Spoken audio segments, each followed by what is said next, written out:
All right, so what I'm working on today is a 2013 Honda Accord, and it has the V6 in it.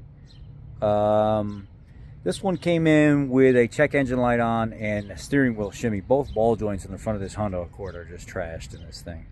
But it had like a P0456, it had random cylinder misfires, it had all kinds of stuff that was going on. EVAP system codes, and it felt like the vehicle ran great. I mean, it had plenty of power and stuff like that. Overall, it wasn't an issue with misfiring and stuff, but randomly it would at some point obviously misfire. Here's what I ended up finding right here. See this line?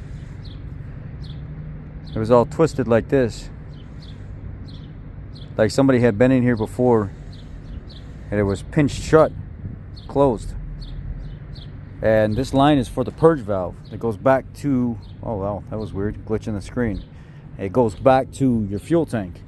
And this purge valve line goes here. See if I can turn the light on here for you. It goes from the purge valve right here, and it kind of goes down to this little box. And then from that box, it has a line that goes up the firewall. Why is this thing shifting so much? It's like auto-focusing on me. And it goes to a metal line that goes along there, and then it drops down and it goes back to your fuel tank carbon canister area back there.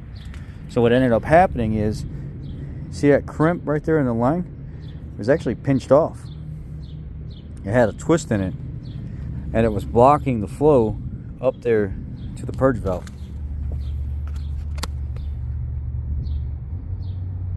See how we got a new line, new clamps, put everything back on, reran the purge tests, and everything runs like it's brand new. That was a P0456 code set in 2013 Honda Accord.